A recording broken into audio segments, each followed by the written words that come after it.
Have you ever noticed that nobody actually tells you you're behind? No one walks up to you and says, "You're too late." Yet one day, you wake up and somehow you already believe it. You look around and everyone seems to be moving while you're standing still. Someone gets married, someone builds a career, someone buys a house. Someone finally seems to know who they are.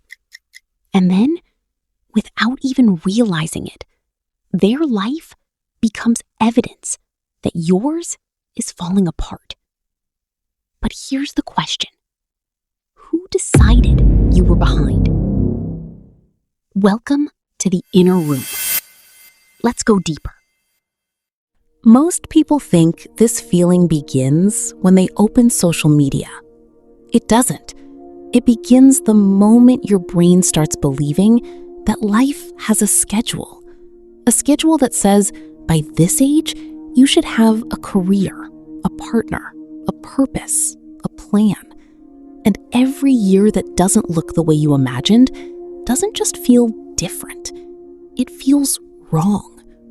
Psychologists call this the social clock, an invisible timeline created by your culture, your family, your friends, and every success story you've ever heard. The strange part is that your brain doesn't experience breaking that timeline as being different. It experiences it as failure, even though no such timeline actually exists. So why does your brain believe it so deeply? In 1954, psychologist Leon Festinger proposed something that completely changed how we understand self-worth. He found that when people can't measure themselves objectively, they do something else. They compare. Not because they're insecure, because the brain needs a reference point.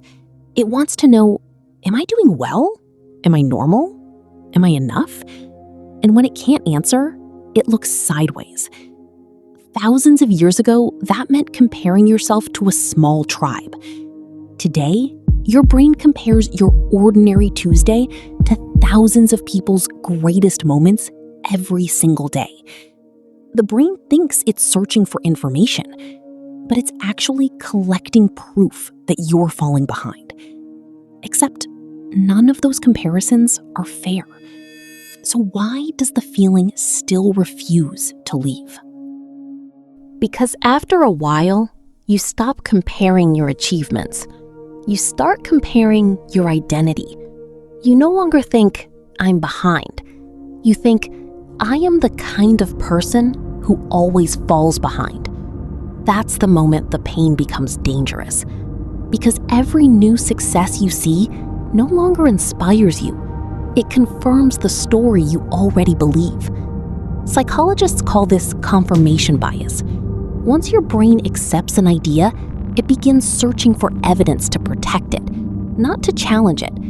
Which means the more convinced you become that you're behind, the more your brain will keep proving that you are, even when it isn't true.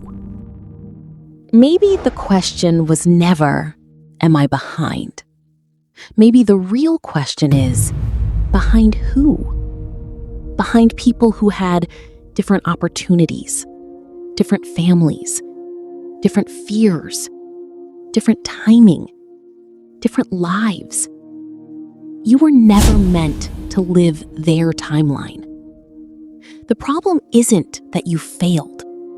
The problem is that you've confused someone else's journey for your own. Maybe you don't need to move faster. Maybe you need to stop using someone else's life to measure yours. The next time your mind whispers, you're behind, don't ask, how do I catch up? Ask instead, who taught me that I was supposed to be there in the first place? Because sometimes the most painful belief isn't that you're behind.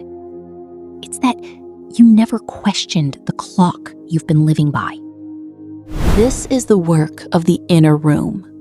Not to tell you how to catch up, but to help you question the race you've been running all along. If this made you stop and see yourself differently, subscribe. And tell me, have you ever felt like life was moving forward without you? Because sometimes, the moment you stop chasing someone else's timeline is the moment your own life finally begins. I'll see you in the next room.